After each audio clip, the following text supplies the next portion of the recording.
There's a ton of info in there. So here it goes through the. Let's talk about. It goes through each of the chapters. I think there's like 30 something. Yeah, there's 33 different chapters. And so while the windows look a little bit different, when they get into the transactions area, like this is the same as the sales receipt that we had when they're using the examples. So it looks a little bit different, but the same concept applies. And also, if you get stumped on something, even if you're going through that self-paced and you get stumped on something, with that VIP membership, just join in on one of the Q&A sessions. And that's just right there each day. So, don't even have to wait to get in on one of those. We've got one of those every day. Let's talk. And so let me just get back to my dashboard here. So the Q&A sessions, you can just join in on one of those if you need additional help with one of those topics. Okay, Glenda, but that I would recommend that. There's also an Excel and Word training class in there. And again, the same idea, a tiny bit of that comes from desktop, but the majority of it's all in Excel and Word. So those are definitely ones that would apply to us here. If paid back in cash, what do? It would be an expense transaction. And it would be a matter of using the petty cash account. So if you use the expense instead of the money coming out of the checking account, it would be from your petty cash. And so in the payment account area, you would say, I gave them money from petty cash. All right. You're welcome, Glenda. You're very welcome.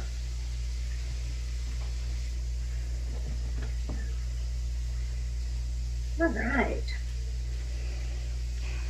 Do I do any of the VIP Q&As? Yes, I do. I actually do. So definitely, yeah. If you become a VIP member, like I said, you become part of our QuickBooks family. So the cool part about this is not just tons and tons of different people where you get somebody new every single time you ask questions and go to those Q&As. We got a handful of instructors where you'll actually get to know those instructors individually, and they get to know you too. So as we talk and you come to Q&As, you ask questions and things like that. Yeah, I teach some of those, and I do some of the weekly classes as well. Yeah. All right, well, we're right at 3:30. We're going to go ahead and get back to it here. So we'll turn to page 67. Page 67 is customizing, is what we're going to do in this next section here.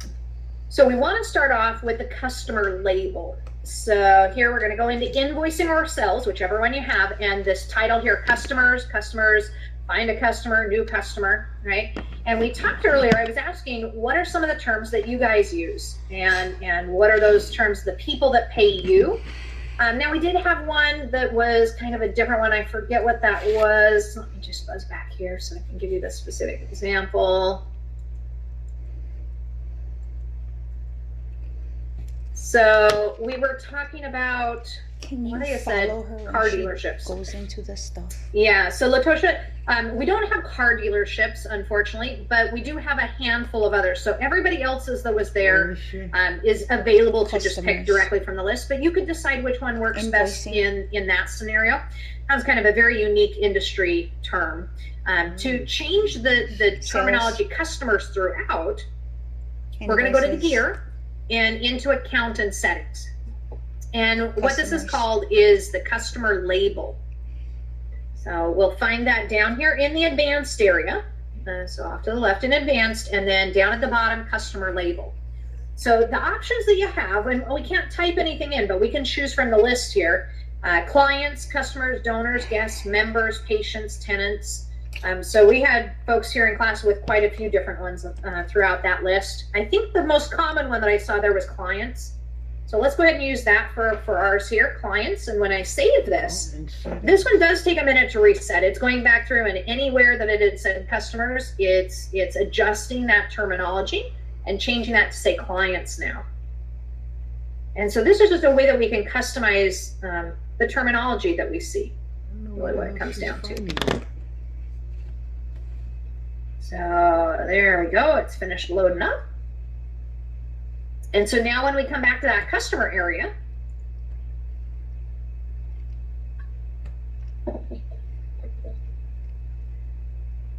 We go into our sales or invoicing, whichever one you have, and now it says clients.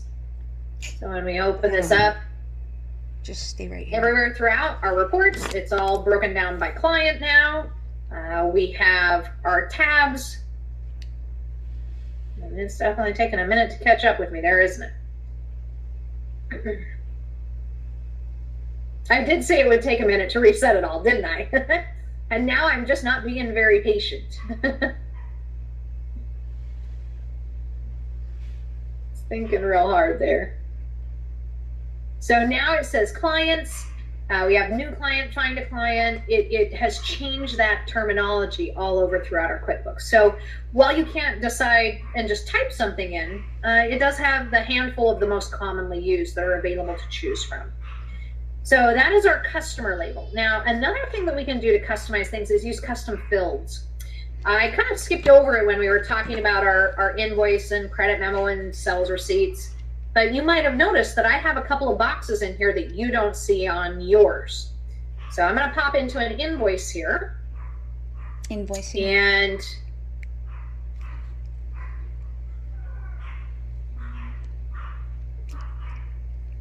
there we go. So PO number and sales rep. These are set up as custom fields. And that was something that pulled over from the data file from desktop. So that's how we got those here. We're going to go in. We haven't been using those, so we're actually going to go in and change them. We'll create some of our own custom fields here. With Essentials and Plus, up through Plus, you have the ability to create 3 custom fields. For those of you that use Advanced, you can have up to 12 custom fields. So we get quite a few more options at that advanced level. So we're going to go to our gear and into Account and Settings. And this is going to be in the Sales category. The sales category here, and it's custom fields, so it's in the content area here. So we have 3 with Plus, so we can give them names, and you can call it whatever you want. If you're trying to keep track of the PO numbers for your customers, we could set that up like we've got here, a sales rep. It could be, you know, a region or something like that. So you've got different options. You can choose what goes in here. I'm going to choose something very specific to our business. We're landscapers, right? So we have different crews that go out and do the landscaping work. And I want a spot on my customer transactions where I can put in there which crew did the work. So I'm going to set this up as crew number here. Now, internal is on the screen. It's for me. I can pull reports. Public means I want my customer to see that if I print it or email it. So the crew, I want them to be able to see the crew. Now for the second one, I'm going to set up and use supervisor. And here we got the supervisor, internal, but I don't want my customer to see the supervisor. So I just remove the check mark from public there. And we could create a third one if we wanted to. We're going to go ahead with just the 2. So we'll go ahead and save that. So now those 2 boxes, that's what it says. Crew number and supervisor. So to get information and reports with this, we need a couple of transactions, so I can show you what it actually does. So let's come in and we'll open up a new invoice here, and I'll generate just a couple so that we can pull some report information on this. So we're going to start with, let's say, Aaron's Photography Studio. Pulls the details in. We're going to say this is crew 101 and the supervisor is Susie. And our products and services, so we got design here, our design income, and we're going to say, let's say it was 12 hours at $75, and then we have the install of the landscaping design, and it's 10 hours at $100. So there we go, and we're going to click Save and New. And here we've got, just do a couple of these here. We're going to say we've also got, the next one I think is, the list is Alamo, so I'll just go down the list. So in our drop down, we'll go with Alamo Foundation. We'll say this 5, and the supervisor is Frank. And we did some trimming work. And we'll say it was 15 hours at $50 and some gardening. And that we're going to say was just a lump sum amount of $3,000. And one more, save a new. And I'm entering these just so you can see what it looks like in the reporting when we start to use those custom fields in the reports.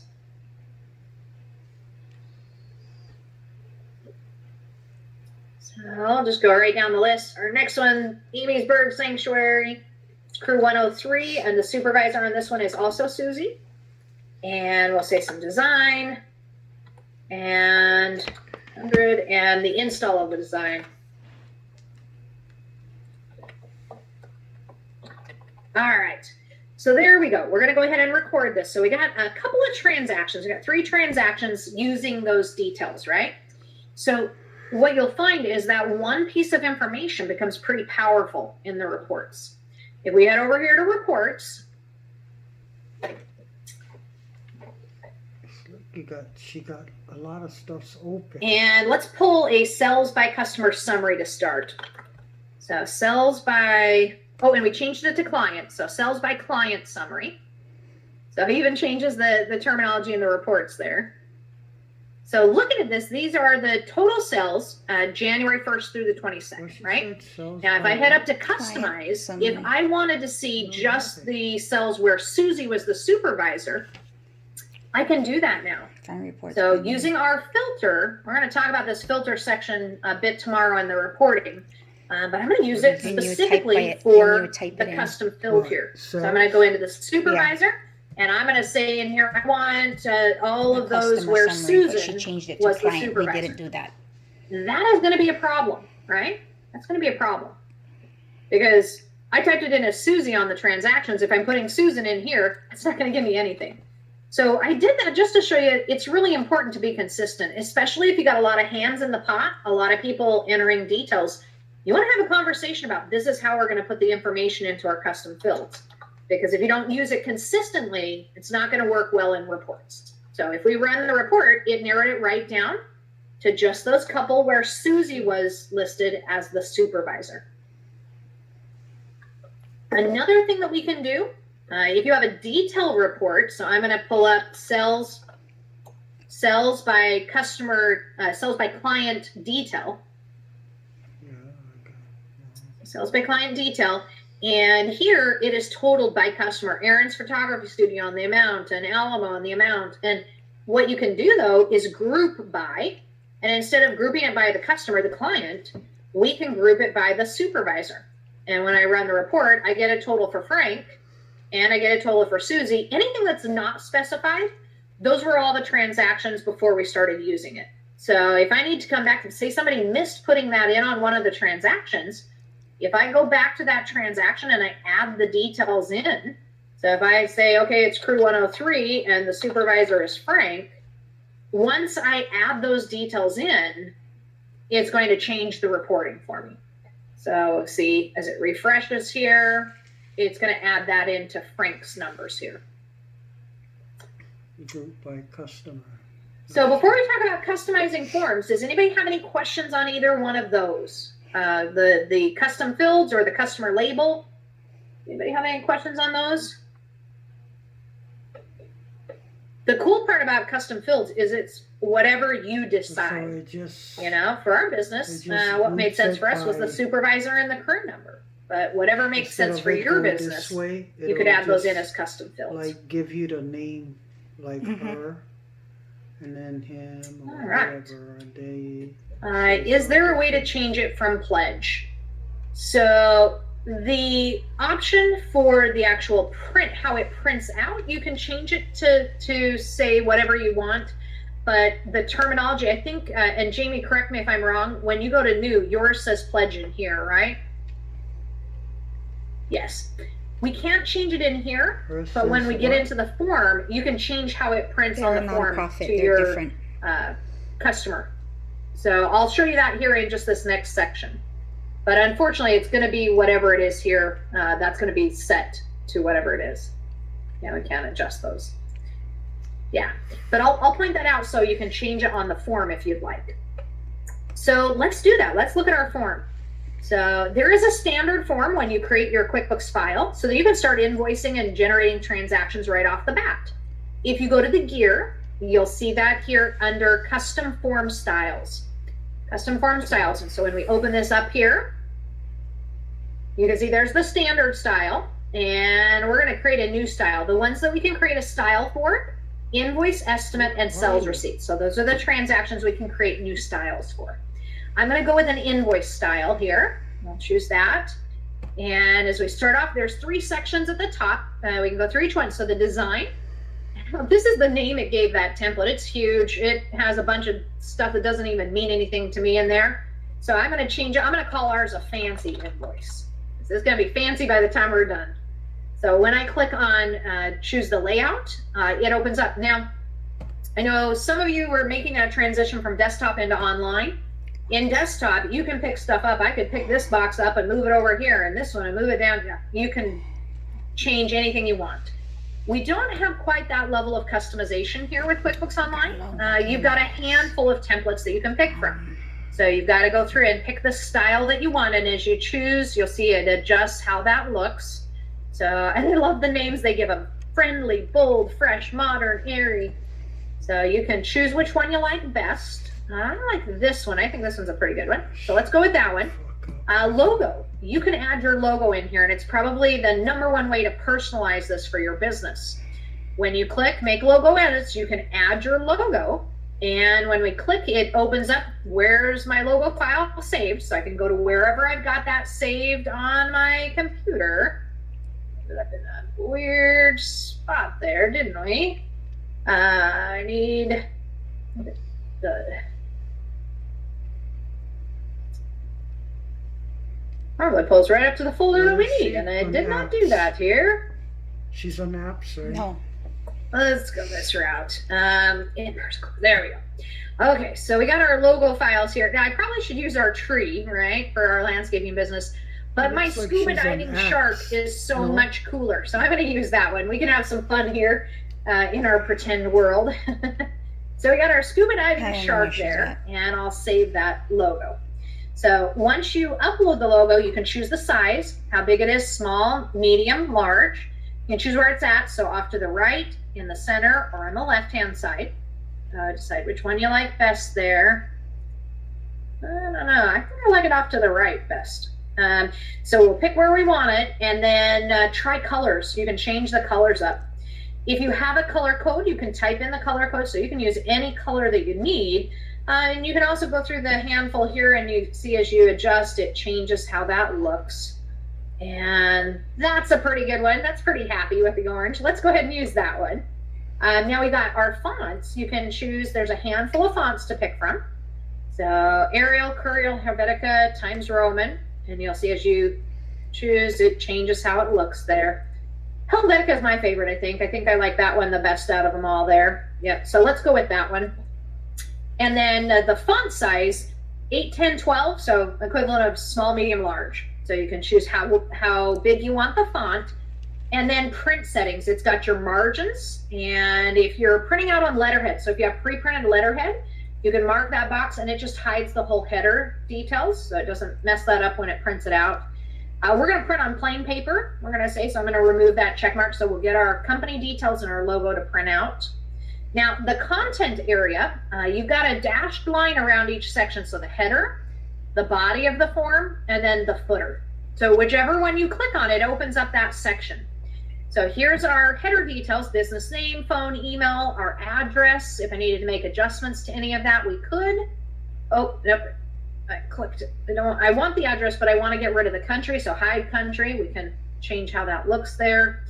Now here is the form name. So Jamie, this is where I was saying you can change it on the actual transaction itself. We just can't change it under the new drop down.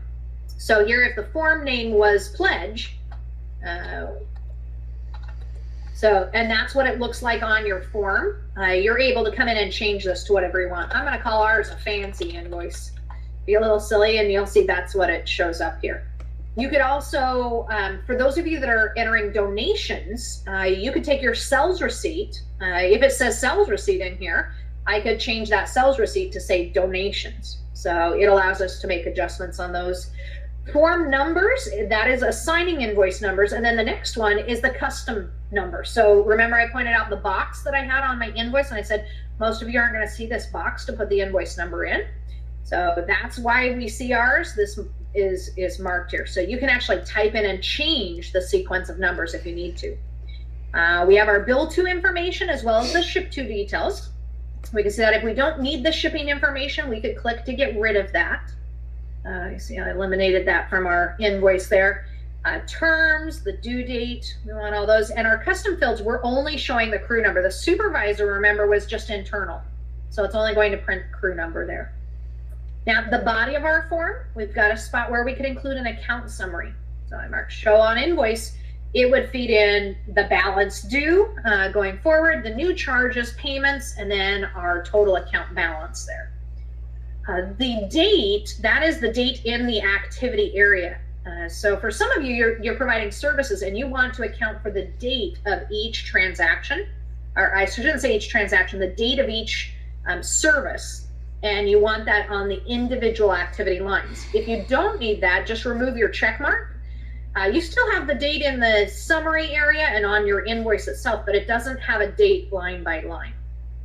We also have the footer details. We're going to check out the discount. You can create a discount for a flat amount or a percentage, either one. So we're going to use that discount. Here is a spot where you can type in a message.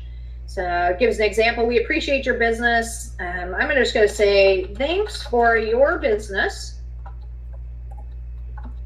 And we'll put that as the message. The footer, that's going to show up at the very bottom. So there's our message, at the very bottom of our form. And the footer is great for your legal disclaimer.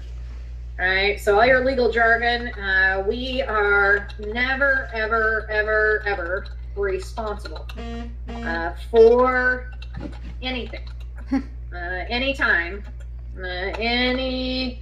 anywhere, ever. Pretty well does it, right? There's our legal disclaimer. So it shows up at the bottom. You could say where it's at, off to the left, the right, in the center, wherever you want that to sit. And then small, medium, large. So legal disclaimer, we're going to go with the smallest option there. So we'll go with the 8-point font. I think we're pretty good there. Let's head back to the top. Let's look at the email. So you can have a different email when sending out invoices versus sending out credit memos versus sending out, different forms. But all of the invoice styles, it's going to be the same email. All of the credit memo styles, it's the same email. So you can only have one email per transaction type. Hopefully that makes sense. So we're going to adjust this email here. Instead of the subject line, I'm just going to say, here's your landscaping invoice.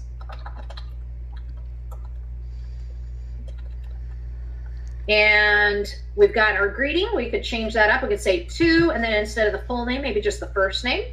Got company name, display name, so your different options there. And we can say the things here in a seminar. We can say the things you've always wanted to say to your customer, but you can't in the real world. Hey, now, there you go. So we've modified our email a little bit here. So let's go ahead and click done. And there we go. And now we can see we have that new style here in the form styles window. So again, to get there, it's just the gear and form styles. You'll want to do yourself a favor. Make a little note of the bottom of page 71. Bottom of page 71. And the reason I say that, the standard is the default. So if I don't want to have to go in on every single invoice I generate and change it from standard to fancy, what I not want to do here is I want to take the fancy invoice and I want to make that one my default. You'll see under the drop down, a little tongue tied there. Under the action drop down, you'll have the option make default. And so you can select that. So now this will be the default. It'll be the one that it uses each time I open up a new invoice. So let's check out that new invoice. I go to new, open up the invoice window, and let's see, who could we do this for? Let's do it from Bill's Windsurf Shop. Generic one. Oh, okay. So we'll put in our client, Bill's Windsurf Shop, and we'll put in crew is 103, the supervisor is Susie, and here my invoice number, I can change that invoice number. With a custom number, I can change that to whatever sequence I need. So we're going to say it's invoice 5,000. We did some design and let's say install of the landscaping design, say $50. Okay, so there's our invoice. Now I'm going to scroll down just a bit here and I want to show you the percentage, the discount percentage or the discount value. So let's start with the value. If I put in 10 here, it's $10 and it reduces the amount by $10. If we choose percent, it calculates the percentage for me. So $12.50, and it reduced our overall amount. Now, when we go to send this under the save and send, I can click save and send, and I would email this to my customer, Bill's Windsurf Shop. Here's your landscaping invoice to bill, pay now, and we see the details. So it has the summary information and then the line by line detail from the transaction. And this transaction is attached as a PDF when we send this. So you click send and close, and it just emailed it to our customer. Now I want to pop back in there so you can see the actual look of the invoice. So I'm just going to pop back into our invoice here. Now the print preview, that'll let you see what it looks like for the customer, the PDF, how that looks for the customers. Print preview here. So we've got our logo in here, the fancy invoice. So it's showing exactly how I told it to print on the form. Crew number, it's got our details. There's our discount, $12.50, and there's our legal disclaimer at the bottom. Now our discount is actually super smart here, because what happens, it's super smart if we don't use it. Well, that discount, it doesn't even print out. It's not like it prints and says, hey, discount, you didn't get one, right?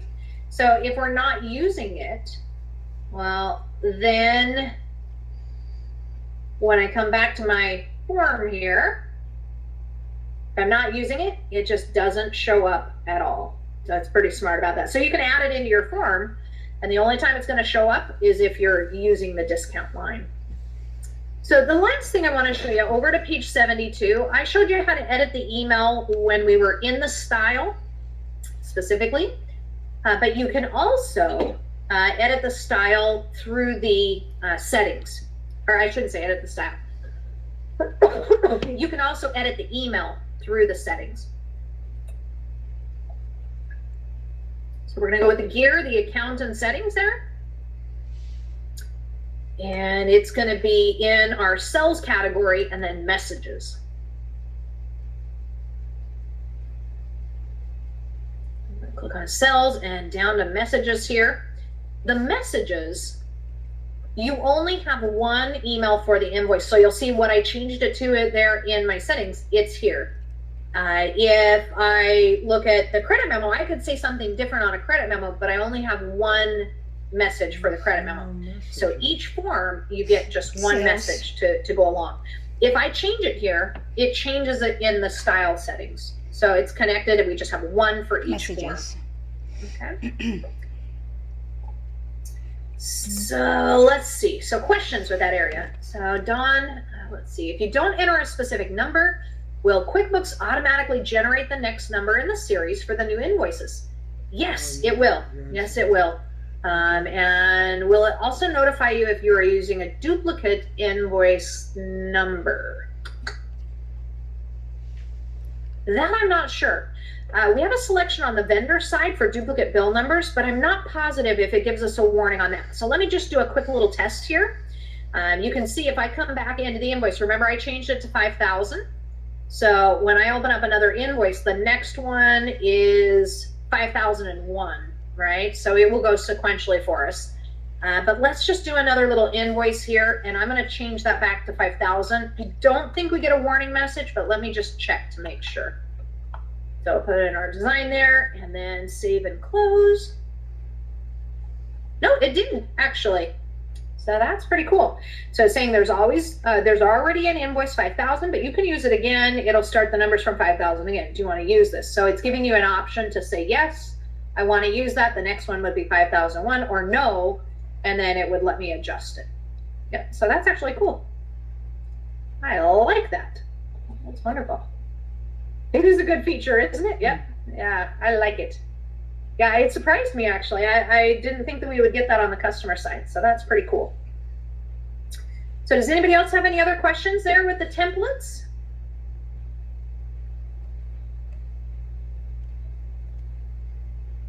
Doing pretty good so far? I know it gets harder when we get into the afternoon, right?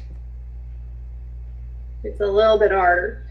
Well, we've just got our last 3 chapters, and actually this next one is one of my favorite chapters. It's the saving time chapter, and we got some really great features here. So let's take a look at that. So over to page 74, we're going to start by just looking for transactions. How do we find transactions? There's a couple of ways that you can do this. One is in the transactions for sales and the transactions for expenses. So if I head over here to my sales or invoicing area, and then I choose my sales transactions, all sales transactions, I can filter this. There's a little filter option right at the top. Oh, and I've actually already got it filtered. I clicked on overdue, so I'm going to get rid of the filters to start off. So this is what it looks like when you first come in here. When we click filter, I can narrow it down. I could change the date range. I could choose a specific transaction type. I could even say the status. I only want to show the ones that are open for a certain client during a certain date range. So you're able to narrow that down. And of course, I picked one that wasn't there. So this will be good though. I can show you the filters. They're here individually. I can say clear filter view all, takes me back to the whole thing. But maybe I realized, oh, I didn't need Aldridge windows. I just wanted the open invoices. And if I click get rid of all Aldridge windows, then it shows me just the filters that are now set. So you can get rid of them that way. Under expenses, you can do the same kind of thing. We have expense in the navigation bar and then the expenses tab. So these are the vendor side of things, the transactions here. And again, filter, you can filter, narrow it down by a specific transaction type. Okay, so maybe I want all the bills for this year. So we can apply and it narrows it down to all the bills for this year. And again, you can click the X to get rid of one of those filters and adjust. We can go back, change those filters.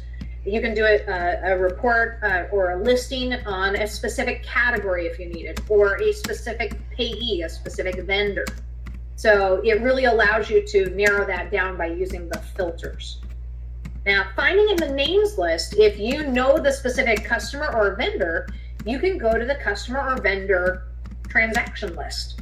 So if I open up here, if I come into my sales or invoicing and I click on clients, we changed ours from customers, if you remember. So click on customers or clients there. And we come in, I want to see all the transactions for Amy's Bird Sanctuary.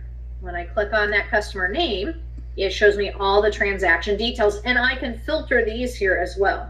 So under the drop down, I could say, I want just the invoices, or I want just the ones that were recently paid, or, you know, from the list, I could pick and narrow things down. I want just the credit memos, and I apply and it narrows it down to the couple of credit memos that we have there. So